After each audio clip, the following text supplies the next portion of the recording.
예전에 지도했던 한 청년의 이야기입니다.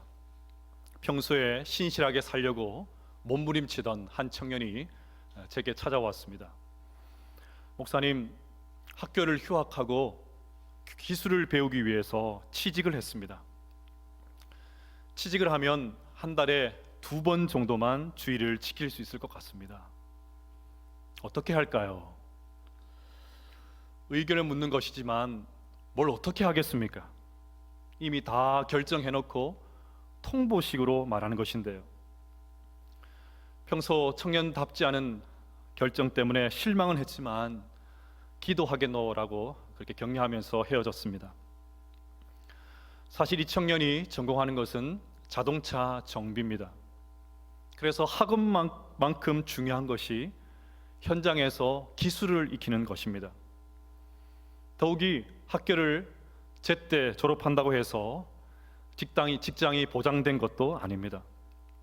때마침 좋은 조건에서 일할 수 있는 곳이 생겼고 이 청년에게도 좋은 기회가 되었습니다. 안타까움은 있었지만 이렇게 결정할 수밖에 없었던 청년의 상황도 이해가 되었습니다. 돌아와서 잠자리에 누웠는데 아무리 생각해도 청년의 결정이 못내 아쉽게 느껴졌습니다. 평소에도 주일을 예사로 빠지는 청년이었다면 고민도 하지 않았을 것입니다. 마치 하나님께서 아무런 조언도 하지 않은 저를 책망하시는 것 같은 그런 느낌을 받았습니다. 그래서 문자를 보냈습니다.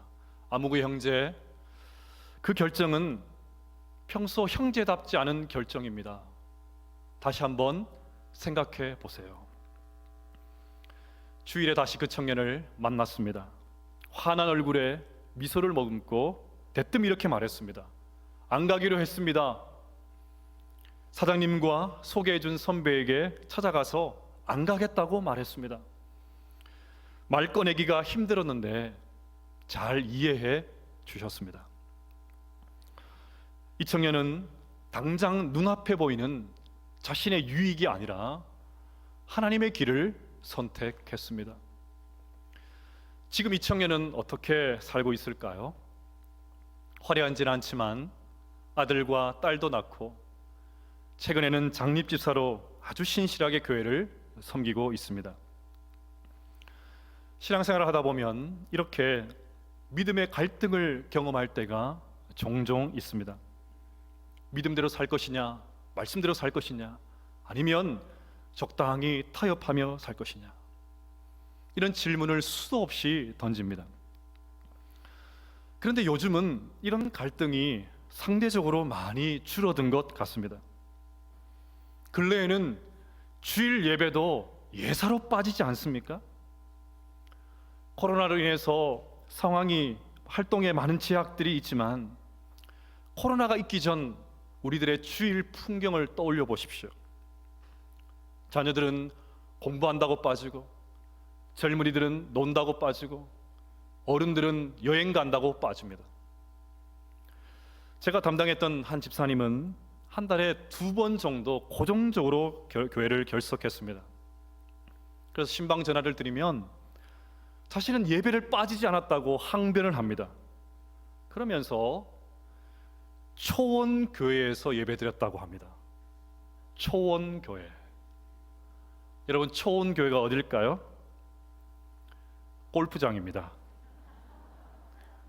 최근에는 주일에도 고객들을 유치하기 위해서 리조트에서 종교 서비스까지 제공합니다. 엘리베이터를 타면 오늘의 설교자, 오늘의 설교 제목이 친절하게 부착되어 있습니다.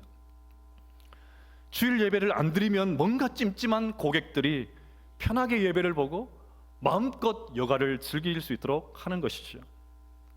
물론 안 드리는 것보다 낫지만 주일이 그런 날 아니지 않습니까? 하나님께서 우리에게 허락하신 주일, 그런 날 아니지 않습니까? 주일 예배 상황은 낫습니다. 저녁 예배는 어떻습니까?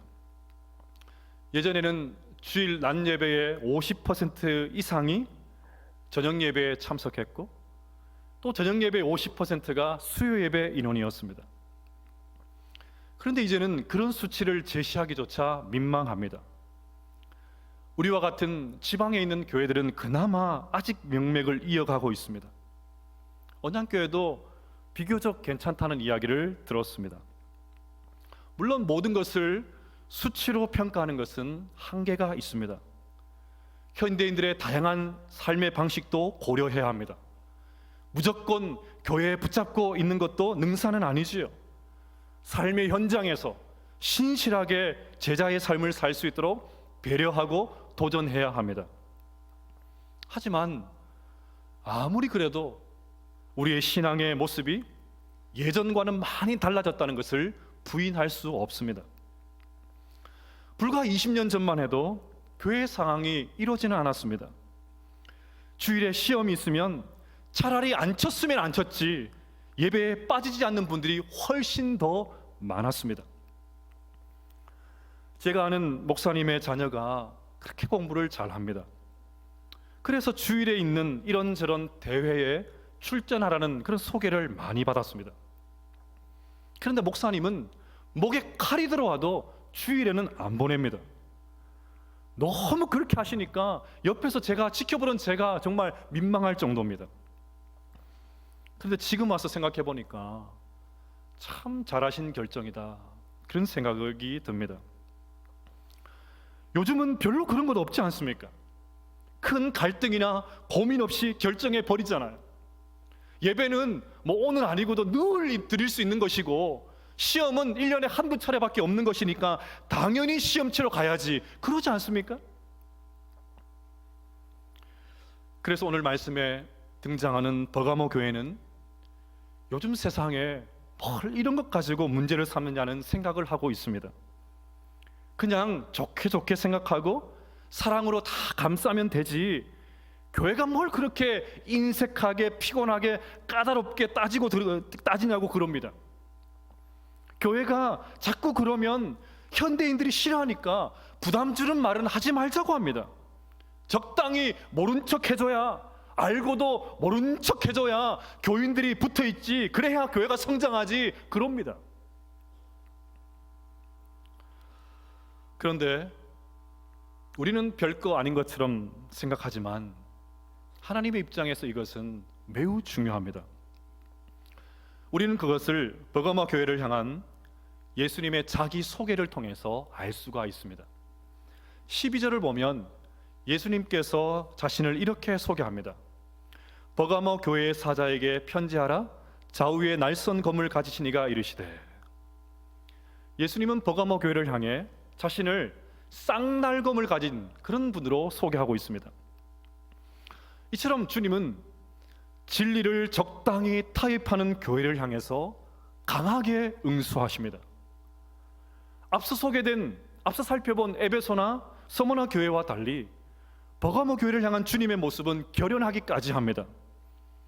이것은 마치 칼을 들고 선 장군의 모습을 연상케 합니다. 대단히 과격하고 공격적인 표현입니다. 그러면 왜 예수님께서 이런 모습으로 자신을 소개하실까요? 교회가 진리를 떠나 적당히 타협하며 사는 것을 주님이 볼 수 없다는 것입니다. 그래서 주님께서 교회의 순결을 지키기 위해서 직접 칼을 빼들고 서 있겠다고 하십니다. 그래서 교회를 어지럽히고 진흙탕으로 만드는 모든 가르침들과 사람들을 예리한 칼로 다 도려내겠다고 그렇게 말씀하십니다. 16절에도 동일한 표현이 나옵니다. 그러므로 회개하라. 그리하지 아니하면 내가 내게 속히 가서 내 입의 검으로 그들과 싸우리라. 여기서 내게는 버가모 교회 전체이고 그들과 싸우리라 해서 그들은 버가모 교회 안에 침투에 들어와서 흔들리고 있는 세속화된 교인들을 말씀합니다. 버가모 교회가 교회에 침투한 이 세상의 악과 싸우지 않으면 주님께서 친히 검을 들고 그것을 심판하시겠다고 하십니다. 세상과 타협하는 거짓된 가르침이 난무하는 곳에서 성도들이 진리를 수호하지 않으면 주님께서 친히 검을 들고 나타나셔서 진리를 수호하시겠다고 그렇게 말씀하십니다. 우리는 이러한 주님의 과격한 표현을 통해서 버가모 교회에 먼저 뭔가 심각한 문제가 있음을 알 수가 있습니다. 또한 진리를 타협하며 사는 것이 우리가 생각하는 것처럼 가벼운 것이 아니라 하나님께는 큰 고통을 주는 것임을 알 수가 있습니다.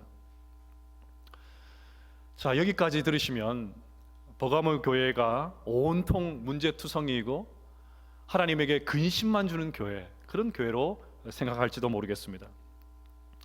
하지만 버가모 교회는 상당한 장점을 가지고 있는 교회이기도 했습니다.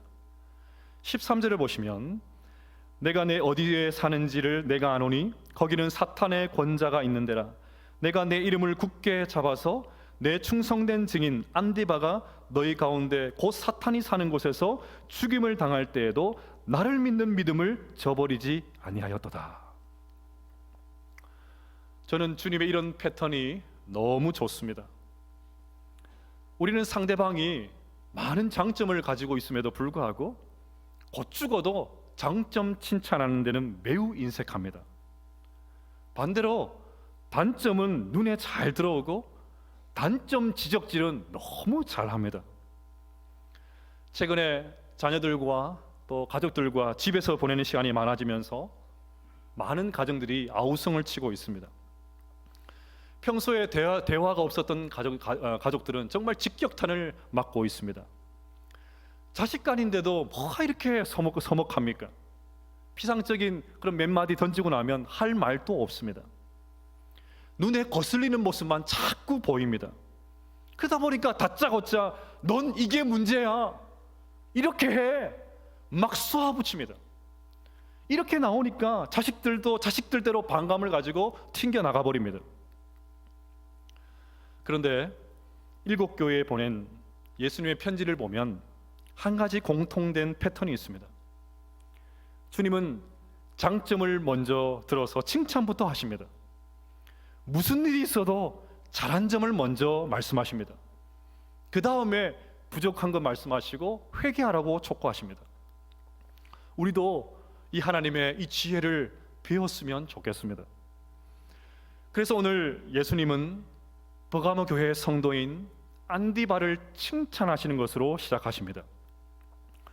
버가모 지역은 약간 높은 구릉지대에 자리 잡은 도시였기 때문에 어디서든지 잘 보입니다. 그래서 신전이 들어서기에 딱 좋은 위치였습니다. 실제로 버가모에는 거대한 신전이 4개나 있었습니다. 가장 대표적인 것이 12m나 되는 제우스 신전입니다. 뱀을 숭배하는 아스클레피오스 신전도 있었습니다. 또한 아우구스투스 황제에게 봉헌된 황제 신전도 있었습니다. 그래서 당시 로마 시민들은 1년에 한 번씩 황제 신전에 가서 시저에게 분향하고 시저가 주님이시다, 이 고백을 해야 했습니다. 그래서 주님은 13절에서 내가 어디에 사는지를 내가 아노니 거기는 사탄의 권자가 있는 데라, 그렇게 말씀하셨던 것입니다. 이처럼 서머나는 어떤 지역보다 사탄의 활동이 활발한 곳이었고 가장 이교적이고 가장 세속화된 도시 한복판에 버가모 교회가 있었던 것입니다. 그럼에도 불구하고 이런 도시의 분위기에 휩쓸리지 않고 믿음을 굳게 지켰던 사람이 바로 안디바입니다. 주님은 안디바를 소개하시면서 나의 충성된 증인이라고 하십니다. 원문의 의미를 살려서 다시 번역하면 나의 충성된 나의 증인이 됩니다.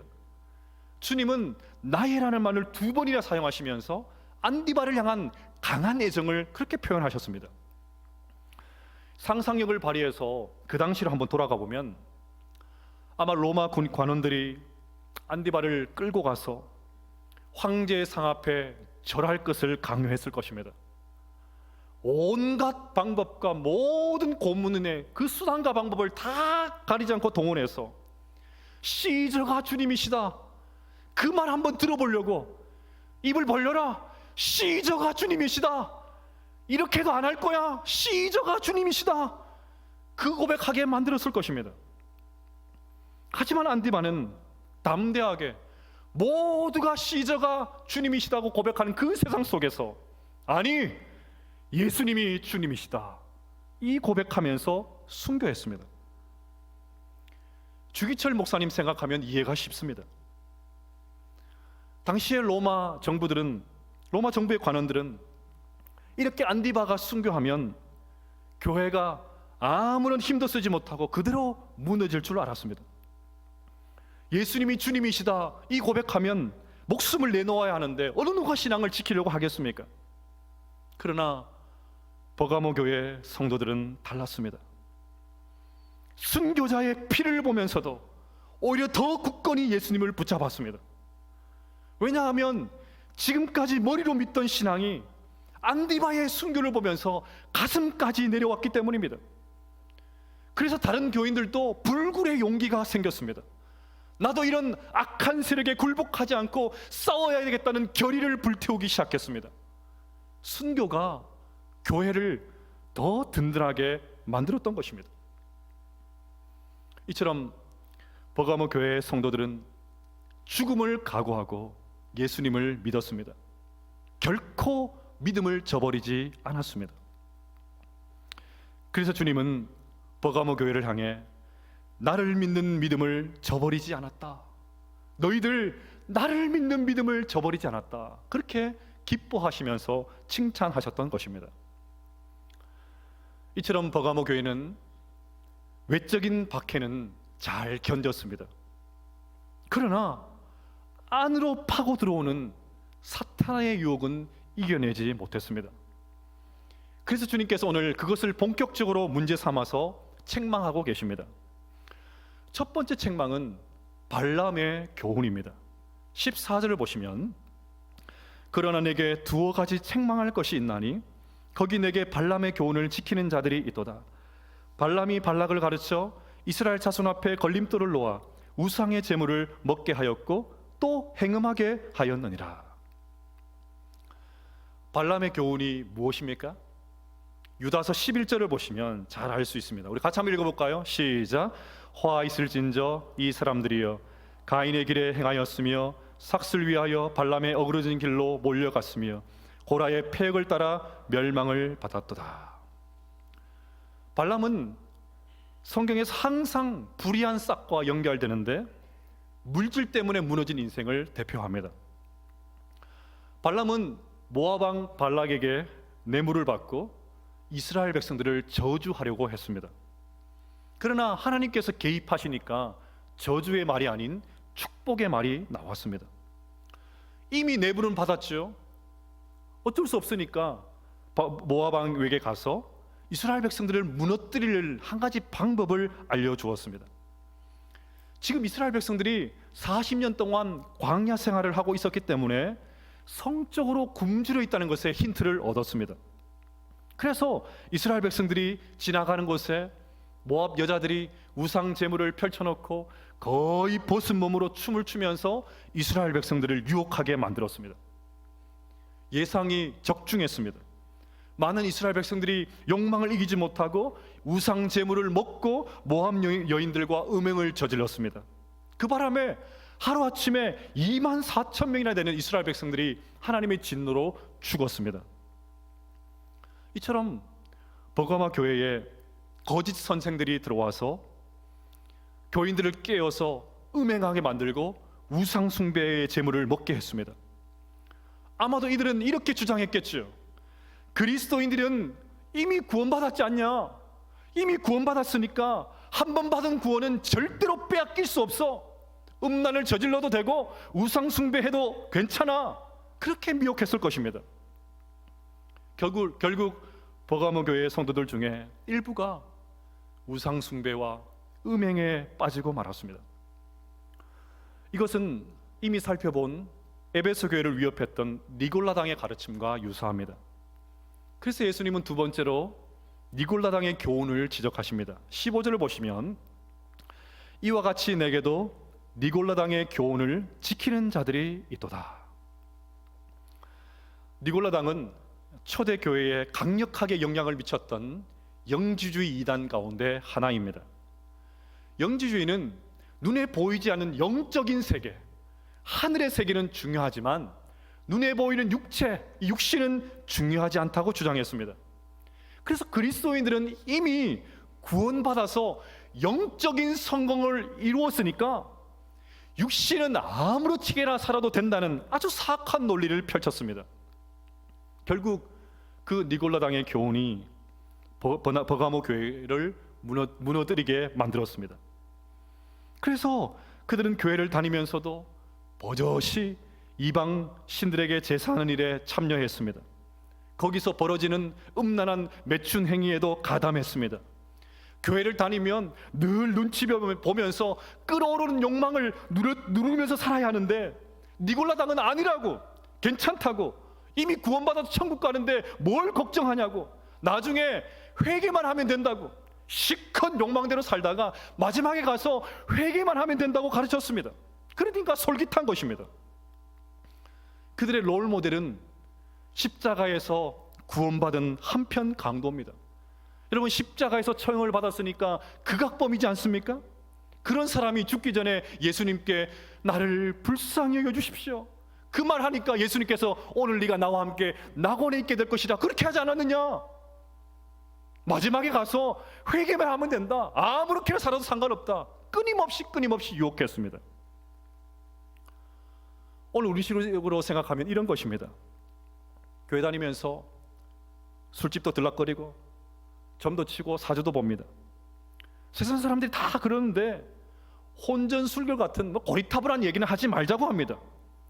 배우자가 버젓이 있는데도 불륜을 저지릅니다.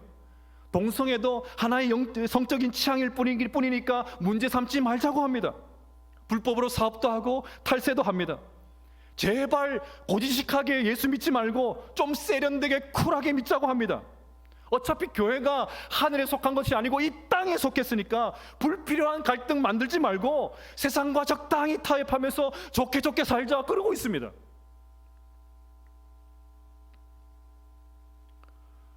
그런데 여러분, 이런 버가모 교회의 모습을 보면서 한 가지 질문이 생기지 않으십니까? 저는 한 가지 의문이 들었습니다. 어떻게 순교의 피를 흘린 교회 안에 이런 모습이 있을 수 있냐는 것입니다. 놀랍지 않습니까? 버가모 교회는 순교자를 배출한 교회입니다.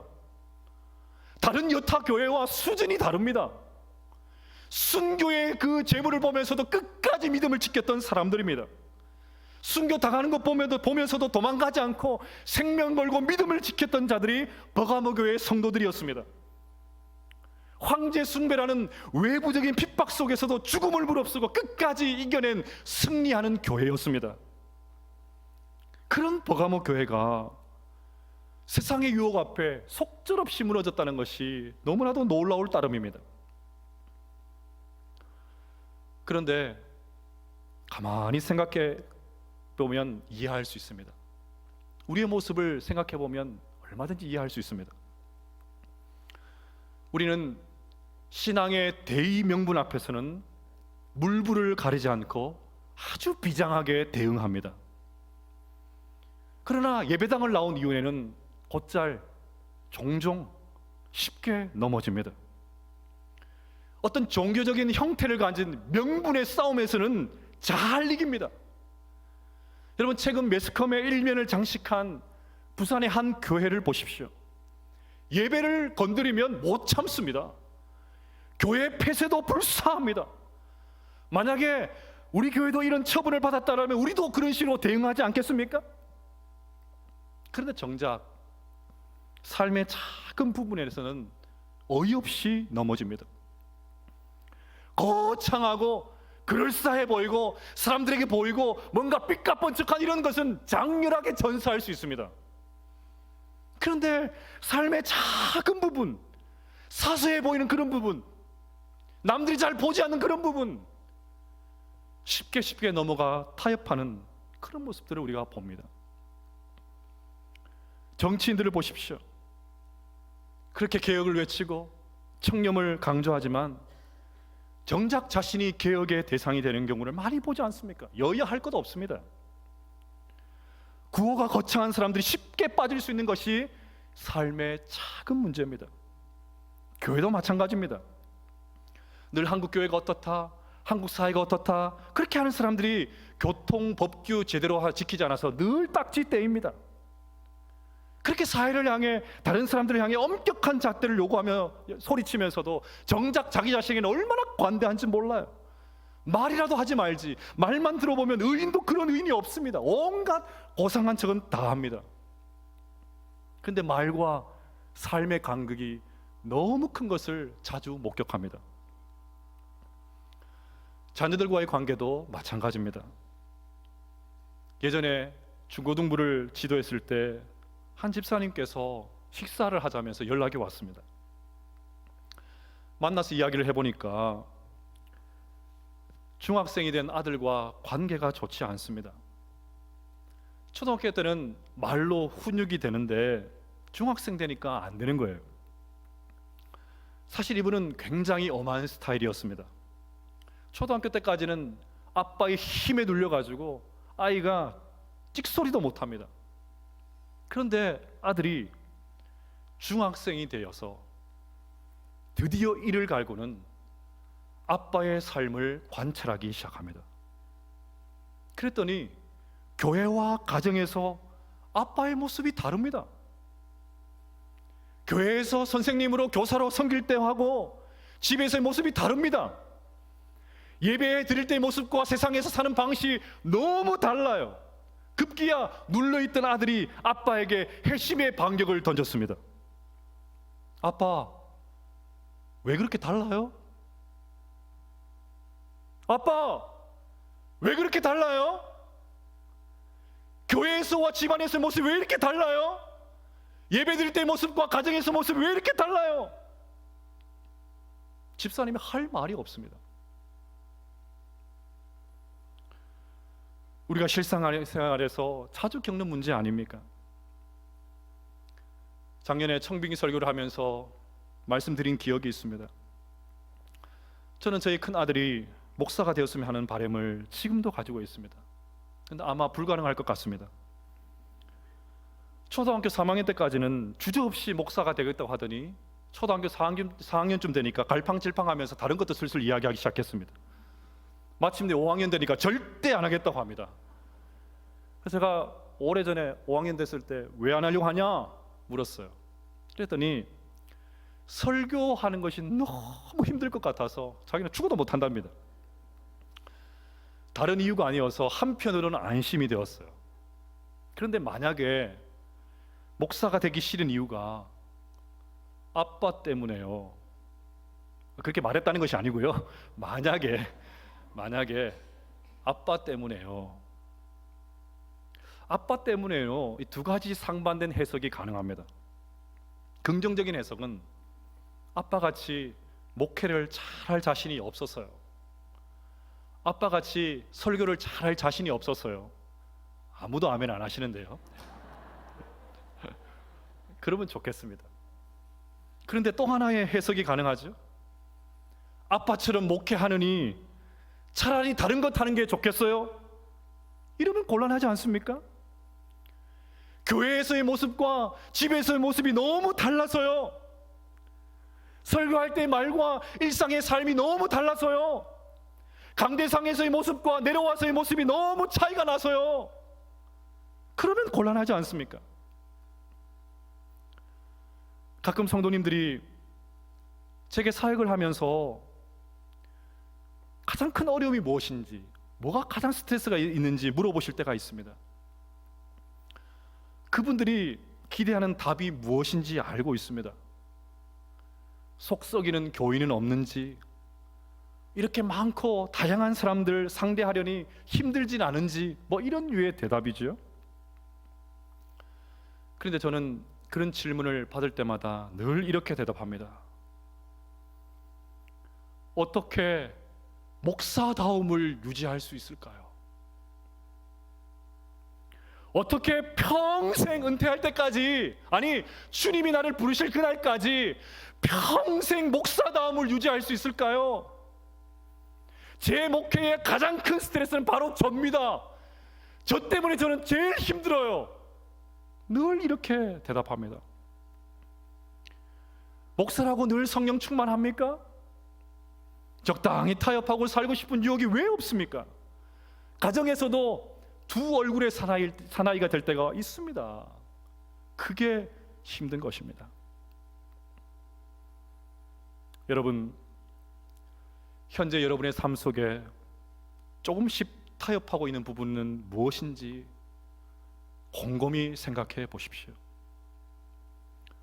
아무 생각 없이 슬쩍슬쩍 하는 것들이 무엇입니까? 너무 익숙해서 무엇인지 모를 수도 있습니다.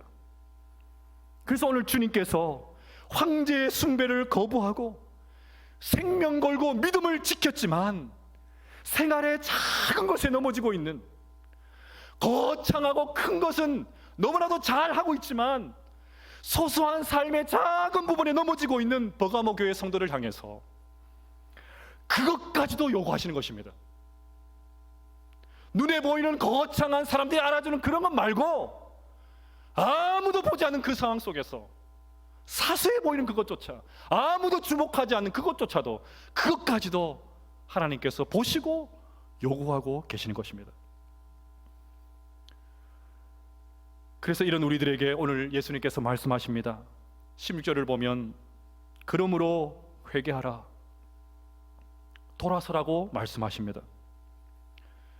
너희들이 지금 어디에 살고 있는지 잘 안다. 너희들이 사회적 압력에 시달리고 온갖 유혹에 시달리고 있는 건 내가 잘 안다. 그래, 너희들이 사는 곳 사탄의 보좌가 있는 곳이다.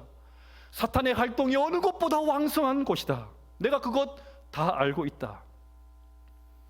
그렇지만 세상과 타협하지 말고 당당하게 믿음으로 살아라. 욕망에 사로잡혀 비굴하게 굴지 말고 믿음으로 살아라. 돈 몇 푼에 양심과 신앙까지 팔지 말고 제발 믿음으로 살아라. 어떤 상황 속에서도 진리를 타협하지 말아라. 이 말씀을 우리를 향한 주님의 말씀으로 받으시기를 바랍니다. 그래야 우리 언양교회가 진리를 타협하지 않는 교회로 든든하게 세워지기를 축복합니다.